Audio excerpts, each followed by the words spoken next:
여러분 안녕하세요. 자, 오늘은 선생님 집에서 촬영합니다. 네. 그래서 판서를 사실 못해요, 오늘은. 네. 그런데 그렇다면 굳이 이 선생님 얼굴을 보면서 이 영상 수업을 들어야 하느냐라고 질문을 하신다면, 네. 선생님 얼굴 안 봐도 돼요. 예. 소리로만 이 시간 수업을 들어도 되겠습니다. 그러니까 여러분들은 프린트물을 보시고요. 문제지를 보시면서 제 목소리를 들으시면 되겠습니다. 자, 지난 시간 11번까지 했고요. 자, 이제 12번부터 보겠습니다. 기억에서 미음의 의미로 적절하지 않은 것을 고르는 문제입니다. 자, 4개의 선지는 맞는 말이고 하나가 잘못된 말인가 봐요. 자, 그래서 보니까 기억에서 미음은요. 나, 이연기에 낙과에 표시가 되어 있네요. 그쵸? 자, 그래서 기억은 뭐냐면 지금은 가야 할 때입니다. 자, 그것의 의미를 저항의 의지라고 했는데요. 여러분은 이 시의 화자가 어떠한 결정과 선택을 하는지 이 시상의 전개를 통해서 알고 있죠. 지금은 가야 할 때라고 인식을 한 화자는 곧바로 실행에 옮기죠. 떠나갑니다. 그렇기 때문에 우리는 이 시상의 흐름을 이미 알고 있기 때문에 지금은 가야 할 때라는 이 식구를 저항의 의지다 라고 표현한 1번 선지가 곧바로 틀린 선지라는 것을 확인할 수가 있습니다. 맞죠? 그러니까 자연의 섭리를 화자는 수용하는 그런 자세를 보이는 사람이에요. 맞죠? 네. 니은도 볼게요. 자, 녹음은 내면의 성장이다라고 했습니다. 예, 맞죠? 여러분, 꽃이 지고 난 그 뒤에는요, 이파리가 돋아나겠죠. 예, 녹음. 자, 그리고 열매가 또 등장을 하고요. 이렇게 열매는 또 가을에 맺히는 결실이죠. 그렇기 때문에, 꽃이 지고 난 그 뒤에 상황들, 자연현상들은 내면의 성장을 가져오는 그러한 과정입니다. 그렇기 때문에 2번도 맞아요. 자, 디귿은 네, 가을은 성숙의 계절이죠. 그렇죠. 이것은 뭐 더 부연 설명할 필요가 없겠죠. 자, 리을은요. 나의 청춘은 꽃답게 죽는다. 이것은 결실을 위한 희생이다. 예, 죽는다라는 식구는요. 희생으로 대체할 수가 있겠죠. 자, 그리고 무엇을 위한 희생이냐? 그러니까 청춘으로 표현되는 그 꽃, 그 꽃이 지고 그 자리에 뭐 녹음과 열매가 그 자리를 차지하게 되는 거죠. 그러니까 뭐 열매는 결실이고요. 결실을 위해서 자리를 내어준다는 그러한 의미를 결실을 위한 희생으로 정리해야 하는 것은 적절합니다. 자, 미음은요. 샘터에 물 고이듯 성숙하는 이라고 했어요. 네, 이것은 아픔으로 인한 결과라고 했는데요. 네, 결별 후에 내면이 성숙해집니다. 예, 그것은 샘터의 그 밑바닥에서 지하로부터 물이 서서히 차 올라서 지면을 적시고 그렇게 해서 이제 지상 위로 물의 수면이 점점 차 오르는 샘터에 물이 고이면서 샘물이 만들어지는 그 모습. 네, 그 모습은요. 아프지만 그리고 샘터에 물이 고이는 것이요. 마치 뭐 용암이 그 솟구치듯이 한순간에 그 일어나는 그런 모습은 아니지 않습니까? 시간이 필요하고 그리고 그 시간은 어찌 보면 뭐 지루하고 그리고 뭐 즐겁지만은 않은 고통의 시간일 텐데 그런 것들을 잘 견딜 때 비로소 샘터에 물이 고이고 샘물이 만들어지듯이 그렇게 우리의 영혼 또한 성숙해지는 것이겠죠. 그래서 아픔으로 인한 결과라는 미음 그 선지의 그 표현은 아주 적절합니다. 자, 그래서 12번의 답은 1번이 되겠고요. 자, 그럼 13번으로 갈까요? A의 의미로 가장 적절한 것은 A는 뭡니까? 네, 뒷모습이네요.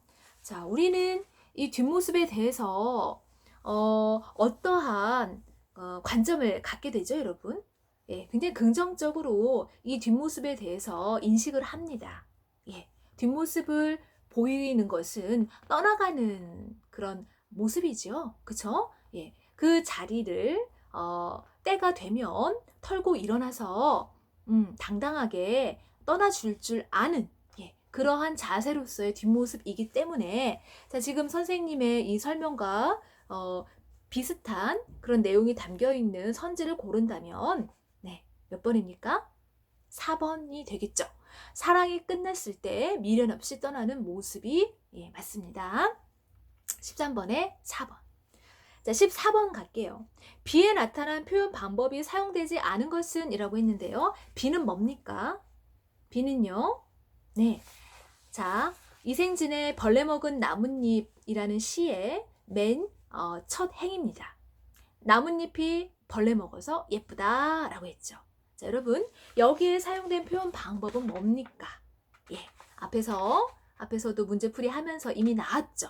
이것은 역설입니다. 네, 벌레 먹은 나뭇잎의 모습이 예쁠 리가 없죠. 자, 그러나 그것을 예쁘다라는 말로 어울리지 않는 말로 연결을 했어요. 자, 그러나 그 안에는 우리가 짚히는 깊은 의미가 있습니다. 그렇기 때문에 역설이고요. 자, 그래서 여러분 1번부터 5번 선지 중에 역설이 사용되지 않는 것을 한번 골라보세요. 네. 자, 모순이에요. 여러분 모순이라는 것은 우리가 이미 알고 있어요. 창과 방패의 대립인데 자, 뚫지 못할 것이 없는 창, 자, 그리고 막지 못할 것이 없는 방패가 동시에 존재한다는 것은 가능하지 않습니다. 그것이 모순이에요. 그런 것처럼 문장에서 서로 대립되는 의미가 나란히 붙어 있을 때 그렇게 해서 하나의 문장을 만들었을 때 그것들은 모순이라는 거죠. 그렇게 보면 1번 보겠습니다. 얻는다는 것은 곧 잃는다는 거다. 예, 얻는다 이퀄 잃는다. 예, 이런 반의어를 동의어인 것처럼 처리한 이 문장은 모순이에요. 그러나 우리는 이 문장의 의미가 어떠한 깊은 뜻을 내포하는지 우리는 느낌이 옵니다. 그쵸? 뭐 이런 표현으로 비슷하다고 말을 해보는 건 어떨까요? 지는 것이 이기는 거다.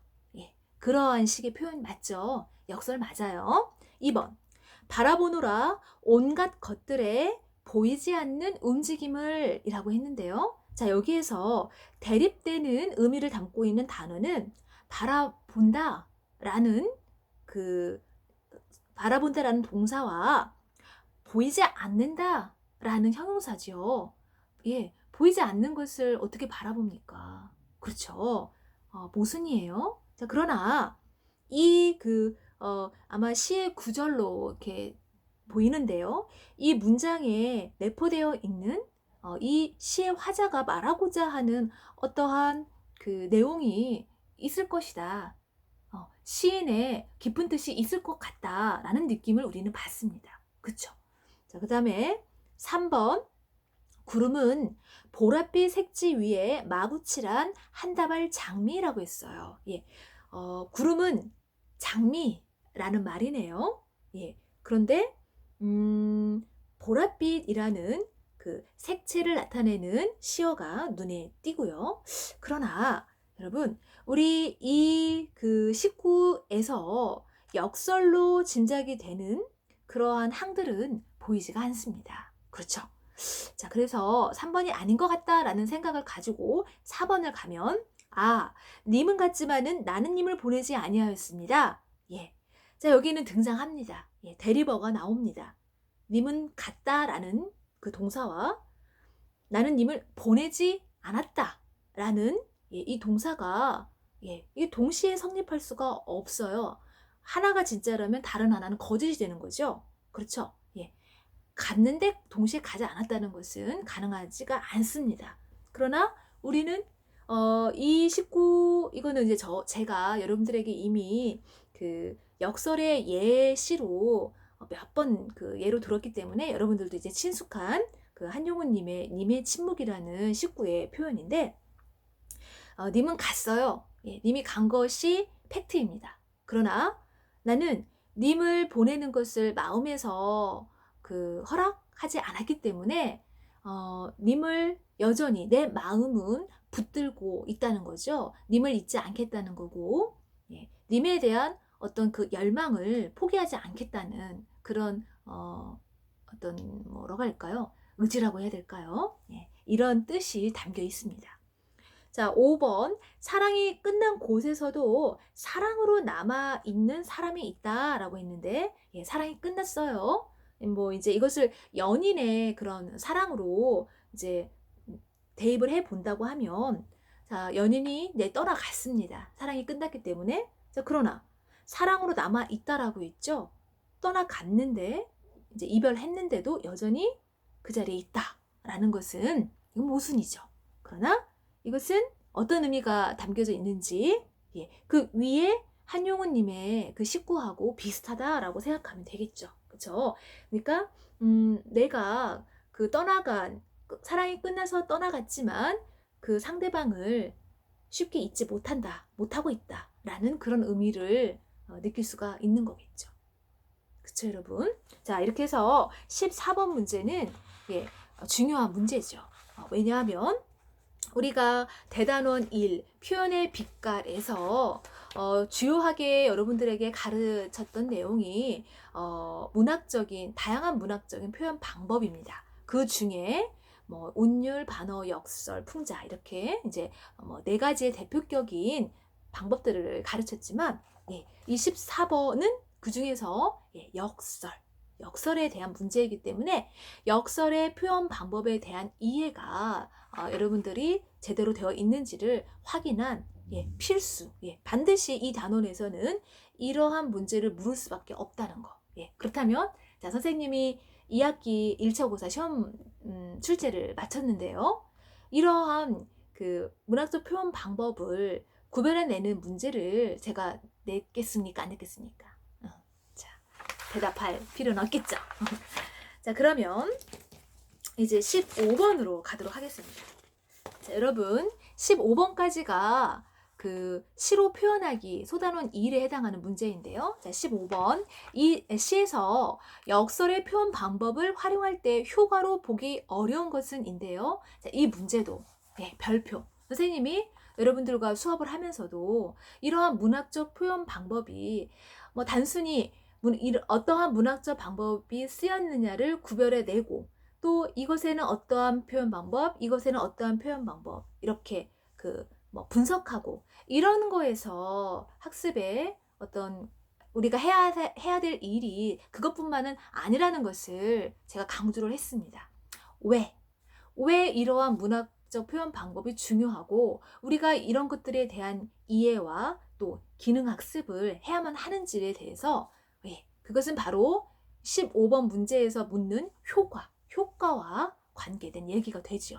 자, 왜 이런 역설, 이와 같은 표현 방법을 쓰는 것이 좋은지, 어떠한 효과가 있어서 그러한 것들을 우리가 배워야 하는지에 대해서 생각해보는 문제입니다. 자, 볼까요, 여러분?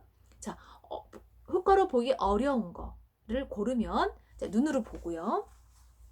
자, 뭡니까, 여러분? 네, 3번입니다. 전달하려는 내용을 직설적으로 드러낸다라고 했는데요. 여러분, 직설적이라는 말을, 예, X, 예, 직설적이라는 말이 잘못됐죠. 예, 그러면 이 직설적이라는 단어 대신에 어떠한 말로 이 자리에 단어를 채우는 것이 적절할까요? 네, 예, 간접적, 우회적, 이런 표현들이 직설적이라는 것은 직접적인 그런 의미하고 비슷한데요. 그러니까 이렇게 비유하거나 애둘러서 표현한다거나 라는 것이 아니라 그냥 콕 집어서 아주 우리 사전에서 보면은 가장 기본적인 제 첫 번째에 해당하는 그 개념 있죠. 정말로 아주 명시적으로 그 단어에 대해서 아주 분명한 어휘들로 표현된 그런 표현으로 아주 직접적으로, 예, 알아듣기 쉽게, 예, 그렇게 말을 하는 것을 직설적이라고 하거든요. 그런데 문학에서 일단요. 문학적인 표현 방법이 직설적이기는 참 어려워요. 예. 우리가 그리고 또 특히 시는요. 시에서는 비유라는 것이 어떻게 보면 시의 정체성인데요. 그냥 그 화자의 어떤 심리를, 그 정서를 그냥 그대로 뭐 슬프다, 나는 뭐뭐 했기 때문에 어떻다, 이런 일상적인 언어로 표현하지 않거든요. 그렇죠? 그래서 이렇게 감추고 이렇게 돌려서 표현하고 아니면 다른 것에 빗대어서 표현하면서 그것을 독자가 어떠한 의미쯤 되겠구나라고 해서 유추하게 만들고, 예, 이렇게 해서 어떤 해석의 다양성, 읽는 사람에 따라서는 의미가 좀 다르게 해석이 될 수 있는 그러한 어떤 여지를 주는, 그게 또 문학의 매력이 되는 거거든요. 그렇기 때문에 이 직설적이라는 표현은요, 예, 적절하지가 않아요. 그러니까 예를 들어서 아까 앞에서 한영훈님의 님은 갔지만은 나는 님을 보내지 아니하였습니다 라는 이러한 역설을 통해서 우리는 이 화자가 님에 대한 그 갈망과 열망, 사랑이 굉장히 지극하다는 거, 강하다는 것을 이러한 표현을 통해서 알거든요. 그러니까 화자는 님을 정말 떠나보내고 싶어 하지 않는구나 라는 것을, 그 의미를 굉장히 강하게 우리가 느껴요. 근데 이것을 근데 직설적으로 표현한다고 봐봐요. 나는 님을 갖지만은 님에 대한 마음은 식지 않을 것 같아요. 나는 님을 계속해서 생각할 것 같아요. 이런 식으로 표현했다고 해봅시다. 그런 표현이 직접적이고 직설적인 표현인데요. 그렇게 되면 어떤 문학적인 아름다움, 예, 그리고 뭐 독자에게 그 감동을 주는 그 정도가, 예, 확 떨어지는 그런 결과가 이게 나타나게 되겠죠. 그쵸? 자, 그렇기 때문에 15번은 3번이 잘못됐고, 자, 그런데 여러분, 나머지 선지들은 맞는 얘기거든요. 그 나머지 선지들 정말 중요해요. 한번 볼게요. 독자의 주의를 끌 수 있다. 오케이. 너무 그 인상 깊거든요. 참신하거든요. 자, 단조롭지 않고 참신한 느낌을 준다? 맞죠? 예. 새로운 느낌을 주는 표현을 만들 수 있다? 예. 그 새로운 느낌은요, 우리가 상식적으로 우리가 일상생활에서 그렇게 대립되는, 어울리지 않는 단어를 그렇게는 안 붙여 쓰거든요. 근데 시에서는 그런 것들을 이렇게 병치 옆에서 이렇게 나란히 붙여놓는단 말이죠. 그렇다 보니까 이런 건 처음 보는 거죠. 새롭죠. 새로운 느낌 줍니다. 자, 작가의 주제나 의도를 효과적으로 강조할 수 있다. 아주 효과적으로 우리가 전해 받게 됩니다. 아까 그 한용우님의 침묵의 그 표현, 예, 제가 말했지만 굉장히 강렬하게 그 화자에 보내고 싶지 않은 그 마음을 느낄 수가 있어요. 그러니까 굉장히 효과적으로 강조한다는 말이 맞죠. 자, 여러분 이렇게 해서 15문제, 자, 대단원 1에 소단원 1, 시로 표현하기의 그 문제들을 같이 이렇게 살펴봤어요. 자, 그러면 이제 이어서 소단원 2, 이야기로 표현하기에 관련된 문제들을 보도록 하겠습니다. 잠시 후에 다시 뵐게요.